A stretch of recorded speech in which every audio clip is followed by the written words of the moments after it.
Hi, and welcome to Quid Pros Quo. I'm Zac. And I'm Rin. And today we are talking about failing faster. Rin, you were the one who suggested this topic. Explain what we mean by fail faster. So, failure is like your first attempt in learning, as the saying goes. And the idea is that failure isn't a bad thing and instead leads to improved and more rapid growth. Mm-hmm. When you talk about failure as part of learning, it reminds me of how computer programming is for me and why I like it so much, is that you get to just try over and over and over again until it actually works. And I like that. I like that. It's the way that my brain works, where if it doesn't work again, okay, let me tweak it and see if I can make it work. Which is also a great way to get into flow state. I can't remember if we've done an episode on flow before. It's in the notes, I think. Yeah, we've talked about flow several times on the podcast before. So, but like that instant feedback of like what's working and what's not is like a great way to get into a flow state.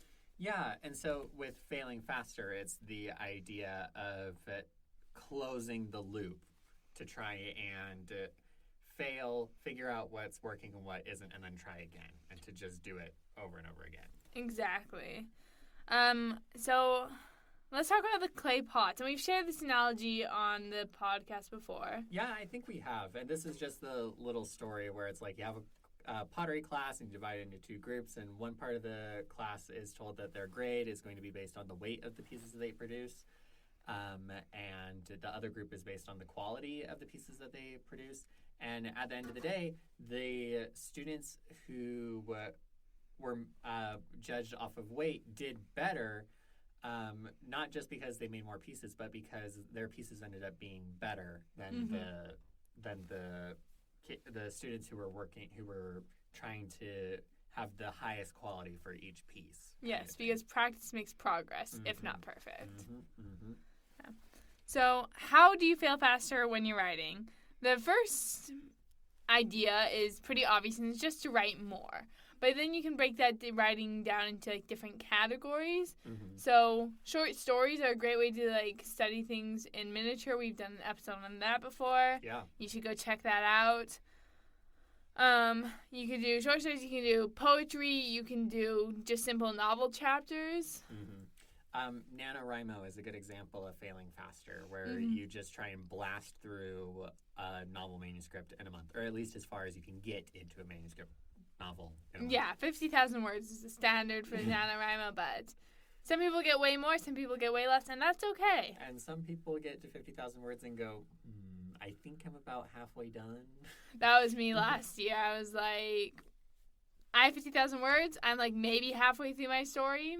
It's going to be 100,000 words. Let's go. Let's go. I think a key part of failing faster is making sure that you get feedback and that you get the feedback fairly quickly. I know for me, getting feedback excites me, and it makes me feel like more of a writer. And some people don't like getting feedback on early drafts because there's so much that is going to be changed. And if that's you, totally fine. Everybody has their own process and their own preferences. But for people like me who don't mind getting feedback on first drafts, it's really important that when you're asking for feedback to go for the high-level stuff rather than the minutia, which we've talked about before. We're kind of retreading similar ground just in the context of learning quickly. Yes, exactly.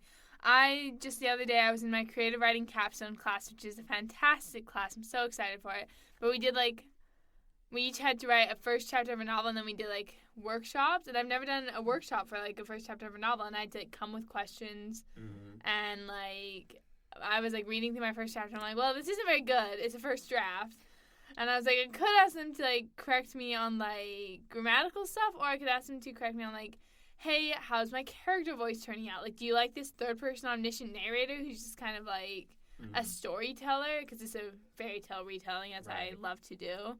So, yeah, you want to go for the higher level stuff rather than the low level stuff, because often you can fix the low level stuff pretty easily by yourself. But if the high level concept stuff isn't working, then it's going to be a lot harder. Something else that you can do when you're talking about failing faster is just trying out new forms, genres, things that you might not be as comfortable with. You mentioned omniscient. I don't think I've ever written an omniscient point of view I before. haven't either. It's kind of hard. Yeah, because it's like, what do I do? How do I? You're like in everybody's heads at once. Yeah, I always thought like, don't head hop, and I'm like head hop, and it doesn't work. Yeah, it's a little bit stressful, but the feedback was they really liked it because it's like a fairy tale. So we have like this omniscient narrator who's like, yes, the chosen one whose name is Aurora. Aurora led the charge, as chosen ones are wont to do. Oh, that's great. Yeah, it was really fun. So good. Yeah. You can also apply this to like ways that you structure your story, like epistolary narratives or nonlinear narratives, other things like that. Where it's like, let's define epistolary real quick. Yes. I know I didn't know what that meant for the longest time. Epistolary is when you write your novel in like letters or memos or even like sticky notes or texts. Like as we get into like the digital age, I feel like we see lots of more epistolary novels that have like interesting stuff. I saw a book at the library once, and it was a book comprised of lists. And I didn't check it out, and now I can't find it again. Oh, no! Oh, I hate it when that happens. I remember where it was on the shelf of my library back home in San Jose, California, but cannot tell you what the name of the novel was. I might be able to Google it. It seems unique enough, but yeah, that's an epistolary novel. Yeah, some good examples are like Dracula is an epistolary format, or the Illuminae files are also epistolary. Illuminae files are so good. And nonlinear narratives are where the story is taking place over different chunks of time that aren't sequential. And it's not the same thing as doing like flashback kind of thing, because that's just two linear narratives that are kind of interspersed with each other. Nonlinear is like, okay, this is event 1 in the timeline, but it's the next to last event in the book, and then the last event in the book is at the very end of the timeline, and we just kind of like twist around like spaghetti. For those of you who don't have the non-existent video feed, I'm waving my hands around to imitate spaghetti. Nice. Then you also have an anecdote to Stephen King's rejection letters. I think I know the same one. Yeah, if you've read On Writing by Stephen King, it's in there, and I think a lot of people are familiar with it. But I love this image of it, thinking of failures as stepstones for growth, where when Stephen King first started writing, he would print out his rejection letters and like hold on to them. He had like a big spike on his desk that he would put them on. That's so fun. I want a big spike. I want a big spike too. I don't have one. You throw them into like an email folder. Yeah, that's what I do. Equivalent thing.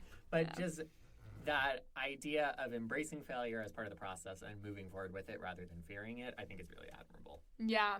I actually have a personal story about this. I just started querying witch's blood at the start of the year, or rather the end of last year, and I got my first rejection letter, which is like so exciting to me. And I like tell this like non-writers, and they're like, "Oh, I'm so sorry." I'm like, "No, I'm telling you this as like I'm celebrating." And I will say, "Don't be sad about this. I got my first rejection letter." And they're like, "Oh, but that's so sad." I'm like, "It's not sad. It's exciting. Someone in the industry is like reading my work." Yep.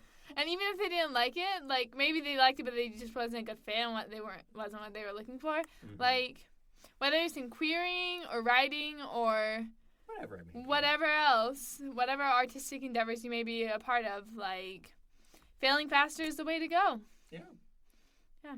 Well, this has been Quid Pros Quo. Thank you so much for listening. We'll see you next week.